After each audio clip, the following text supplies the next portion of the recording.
नमस्कार, मैं राजेश शर्मा और सेव इंडिया न्यूज में आपका स्वागत है। आज हम लोग बात करते हैं मेरठ लोकसभा की, क्योंकि स्वतंत्रता संग्राम की जब चिंगारी छिड़ी थी आज़ादी के लिए, तो ये वो मेरठ शहर ही था। आज हम उस मेरठ की बात करते हैं कि जब हम राजनीतिक रूप से मेरठ को देखते हैं तो यहाँ जो देश की सबसे बड़ी पंचायत है संसद, यहाँ से आज तक चूँकि समाजवादी पार्टी का कोई भी सांसद आज तक मेरठ से नहीं जीत पाया। और आज हम बात करेंगे चूँकि सपा की, तो चूँकि मुलायम सिंह यादव का वर्चस्व, समाजवादी पार्टी का वर्चस्व लगातार 1989 से उत्तर प्रदेश में है। और जब हम बात करते हैं 1989 में, चूँकि जनता दल को तोड़कर मुलायम सिंह यादव में जब फूट पड़ी थी तो चौधरी अजीत सिंह को यहाँ मुख्यमंत्री बनाए जाने की कवायद शुरू हुई थी। लेकिन लखनऊ में ऐसा खेला मुलायम सिंह ने किया कि चौधरी अजीत सिंह तो मुख्यमंत्री नहीं बन पाए और मुलायम सिंह खुद मुख्यमंत्री बन पाए। 1989 के बाद में जब इस तरह जब पार्टी बदलने की बात आई, तो चूंकि 4 अक्टूबर 1992 का दिन था जब समाजवादी पार्टी का गठन किया गया और जिसके संस्थापक मुलायम सिंह यादव थे और बेनी प्रसाद वर्मा थे। बेनी प्रसाद वर्मा भी बड़े सोशलिस्ट थे, जनता दल के बड़े नेता थे। 1900 जब इमरजेंसी का दौर था तो बेनी प्रसाद वर्मा का भी उत्तर प्रदेश में अपना अलग महत्व रहा, अलग इतिहास रहा है।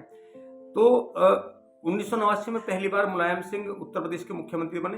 हालांकि वो 3 बार मुख्यमंत्री बने। वो 1989 में पहली बार मुख्यमंत्री बने, दूसरी बार वो 4 दिसंबर 1993 को मुख्यमंत्री बने और तीसरी बार वो मतलब 29 अगस्त 2003 को मुख्यमंत्री बने। उसके बाद 2012 में अखिलेश यादव 2017 तक मुख्यमंत्री रहे और आज तक भी उत्तर प्रदेश में समाजवादी पार्टी अगर बीजेपी सरकार होती है तो विपक्ष में होती है और जब बसपा गवर्नमेंट होती है तो विपक्षी दल के रूप में होती है। तो आज तक इस मेरठ लोकसभा में समाजवादी पार्टी का कोई भी सांसद नहीं जीत पाया। एक बार हम बात करते हैं आज़ादी से लेकर आज तक किस किस पार्टी का इस क्रांति धरा में वर्चस्व रहा। इस क्रांति धरा ने किस किस पार्टी के किस किस नेता को देश की महापंचायत में भेजा। तो जब हम 1952 की बात करते हैं, जब देश आज़ाद हुआ और पहली बार से चुनाव हुआ, तो जो कि नेताजी सुभाष चंद्र बोस के बहुत करीब रहे शहनवाज खान, वो जनरल थे आज़ादी फौज में, तो पहले वो सांसद बने और 1952 में बने, फिर 1957 में बने, फिर 1962 में भी बने और 1967 में चूंकि कांग्रेस का उस समय वर्चस्व था और शहनवाज खान कांग्रेस से सांसद बने। कांग्रेस के साथ साथ यहाँ उत्तर प्रदेश में सोशलिस्ट पार्टी की बहुत बड़ी भूमिका थी। ये जो पश्चिम उत्तर प्रदेश है, पश्चिम उत्तर प्रदेश में सोशलिस्ट का एक दौर में बहुत बड़ा वर्चस्व था। जब हम पश्चिम उत्तर प्रदेश की बात करते थे तो उत्तरांचल तक यहाँ सोशलिस्ट पार्टियों का इतना वजूद था कि विधानसभा हो चाहे लोकसभा हो, वो हर तीसरी चौथी विधानसभा में विधायक सोशलिस्ट पार्टी का हुआ करता था। उस समय चूंकि कांग्रेस के जो मुख्य प्रतिनिधि दल था वो सोशलिस्ट पार्टी थी। तो यहाँ मेरठ के 1967 में महाराज सिंह भारती थे, जो 1967 में संयुक्त सोशलिस्ट पार्टी से यहाँ सांसद बने। इसके बाद 1977 में जब चुनाव हुआ तो कैलाश प्रकाश यहाँ जनता पार्टी के सांसद बने और चूंकि वो जो दौर था 1971 में फिर शहनवाज खान यहाँ से सांसद बने और 1971 के बाद में जब 1970 का दौर आया तो उसमें पूरे देश में इमरजेंसी का दौर था। तब जनता पार्टी भी यहाँ वर्चस्व में थी, तो जनता पार्टी से यहाँ कैलाश प्रकाश जीते थे और कैलाश प्रकाश जी ने बहुत सारे काम भी किए, आज भी लोग उन्हें याद करते हैं। और जब हम बात करते हैं 1980 की, चूँकि 1980 में फिर एक दौर कांग्रेस का शुरू हुआ, फिर यहाँ मोहसिना किदवई मेरठ से सांसद बनती है। 84 में जब चुनाव होता है फिर भी यहाँ मोहसिना किदवई यहाँ सांसद बनती है। 84 के बाद में फिर जनता दल का वर्चस्व बढ़ा। विश्वनाथ प्रताप सिंह का एक ऐसा दौर शुरू हुआ कि उस समय उनका पूरा मूवमेंट पूरे देश में चल रहा था। हालांकि मंडल कमंडल को लेकर बड़ा बहुत सारे वीपी सिंह को लेकर कहा जाता है कि वो बड़ा मूवमेंट था जिसमें बहुत सारा आपसी संघर्ष हुआ, गृह युद्ध तक के हालात बन गए थे। तो 1989 में यहाँ मेरठ से सांसद हरीशपाल बने थे। हरीशपाल सिंह मेरठ के नवल गांव के रहने वाले हैं, वो सांसद बने जनता दल से। और जब 1991 में चूँकि यहाँ हिंसा हो गई थी, हिंसा का दौर था, तो यहाँ चुनाव रोक दिया गया था। फिर 1994 में जब चुनाव हुआ तो यहाँ ठाकुर अमरपाल सिंह पहली बार द्वितीय भारतीय जनता पार्टी का सांसद बने। मतलब भारतीय जनता पार्टी का जो उदय हुआ, एक और जब राम मंदिर का पूरा मूवमेंट चल रहा था उस समय जब यह चुनाव हुआ तो 1994 में पहली बार ठाकुर अमरपाल सिंह सांसद बने। फिर 1996 में फिर चुनाव हुए लोकसभा के, फिर यहाँ ठाकुर अमरपाल सिंह सांसद बने। 1998 में फिर चुनाव हुआ लोकसभा का, फिर यहाँ ठाकुर अमरपाल सिंह सांसद बने। और जब 1999 का चुनाव हुआ लोकसभा का, तो फरीदाबाद के अवतार सिंह भड़ाना आए और उन्होंने ठाकुर अमरपाल सिंह को हरा दिया था, और यहाँ फिर कांग्रेस ने एक बार फिर अपना वर्चस्व लहराया। जब 2004 के लोकसभा चुनाव होते हैं तो फिर यहाँ फिर बसपा ने बाजी मारी और मेरठ में पहली बार बसपा के सांसद शाहिद अखलाक बने। फिर जब 2009 का चुनाव होता है तो 2009 में फिर यहाँ एक बार फिर यहाँ बीजेपी का द्वार खुलता है और मेरठ से राजेंद्र अग्रवाल सांसद बनते हैं। फिर 2014 का चुनाव होता है, फिर राजेंद्र अग्रवाल फिर सांसद बनते हैं। फिर 2019 का चुनाव होता है, फिर राजेंद्र अग्रवाल फिर सांसद बने। अभी तक जो पूरा इतिहास है मेरठ का, मतलब आज़ादी से लेकर आज तक कम से कम 4 बार यहाँ सपा गवर्नमेंट बनी, 3 बार यहाँ मुलायम सिंह मुख्यमंत्री रहे उत्तर प्रदेश के।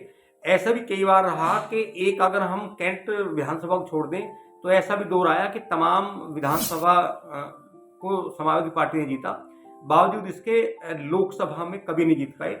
जब मुलायम सिंह मुख्यमंत्री रहे 3 बार तो उन्होंने कई बार प्रयास किया कि मेरठ में ये मिथक तोड़ा जाए कि मेरठ में यहाँ सपा सांसद बने, लेकिन मुलायम सिंह के बाद भी, इसके बाद अखिलेश यादव 2012 में उत्तर प्रदेश के मुख्यमंत्री बने। अखिलेश यादव का ही पूरा फोकस रहा, लेकिन यहाँ सेकंड नंबर पर या तो मुकाबला भाजपा और कांग्रेस के बीच में रहा। एक दौर था जब जनता दल का भी एक बार यहाँ वर्चस्व था, यहाँ संयुक्त सोशलिस्ट पार्टी का वर्चस्व था। और फिर 2000 जब हम 2000 की बात करते हैं तो 2000 के बाद लगातार जो विपक्षी पार्टी रही मेरठ में, जो प्रतिद्वंदी रहे, यहाँ सपा या बसपा रहे। हालांकि ज़्यादा बार यहाँ बसपा विपक्षी दल रही। जब पहली बार 2004 में यहाँ मोहम्मद शाहिद अखलाक बसपा से जीते थे, उसके बाद लगातार भाजपा का टकराव मेरठ और हापुड़ लोकसभा सीट पे हमेशा बसपा से रहा। और ये पता नहीं क्या रीजन है कि आज तक मेरठ में विधायक बहुत सारे बने, सिर्फ कैंट सीट को छोड़ दो तो एक दौर ये भी था कि तमाम विधानसभा सीटें सपा ने जीत ली थी, बावजूद इसके लोकसभा पर कब्जा नहीं कर पाई। और मैं बता दूं कि मेरठ लोकसभा, चूंकि अब हापुड़ विधानसभा जुड़ गई है पिछले 3 चुनाव से, नहीं तो यहाँ मेरठ कैंट, अब जो इस समय विधानसभा है मेरठ में, मेरठ कैंट है, मेरठ शहर है, मेरठ दक्षिण है, किठौनी विधानसभा है, किठौर के अलावा हापुड़ विधानसभा, ये 5 विधानसभाओं को मिलकर ये मेरठ हापुड़ लोकसभा बनती है।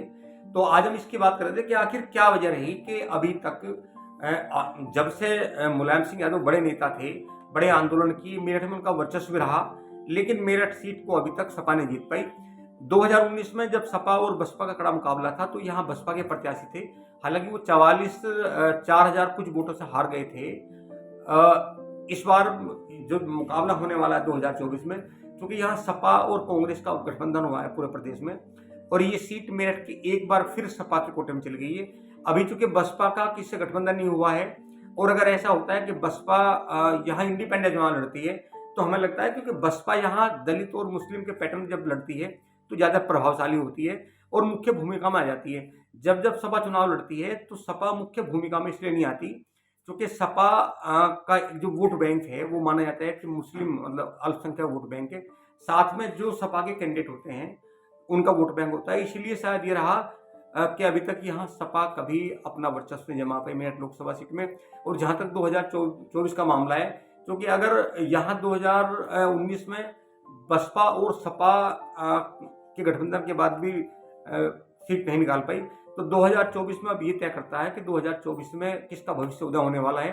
आगे 3 बार से मेरठ में बीजेपी के सांसद हैं और बीजेपी के सांसद को लेकर लगातार अब बहुत सारी एंटी इनकम्बेंसी भी है, क्योंकि 3 बार से लगातार सांसद है। इस बार पार्टी टिकट बदलेगी या नहीं बदलेगी। फिलहाल जो उत्तर प्रदेश की 51 लोकसभा सीटों पर जो प्रत्याशी तय किए हैं उनमें मेरठ को छोड़ दिया गया है। मेरठ और गाजियाबाद, सहारनपुर, यहाँ भी कोई प्रत्याशी तय नहीं हुआ। ये माना जा रहा है कि जिन प्रत्याशियों के टिकट रोक दिए गए हैं, कहीं ना कहीं उन पर संशय है, उनकी जगह किसी और को मौका दिया जा सकता है। फिलहाल चूंकि आज हम सपा की बात कर रहे थे, एक ये मिथक है मेरठ में कि मेरठ में अभी तक समाजवादी पार्टी लोकसभा सांसद क्यों नहीं चुन पाई। तो आप लगातार देखते रहिए 7 इंडिया न्यूज़, हम आपसे लगातार संवाद करेंगे, लोकसभा चुनाव को लेकर लगातार बातचीत करेंगे और आपको अपडेट देंगे। प्लीज़ आपसे रिक्वेस्ट है, एक बार चैनल को सब्सक्राइब कीजिए, वीडियो को शेयर कीजिए और चैनल को लाइक कीजिए। नमस्कार।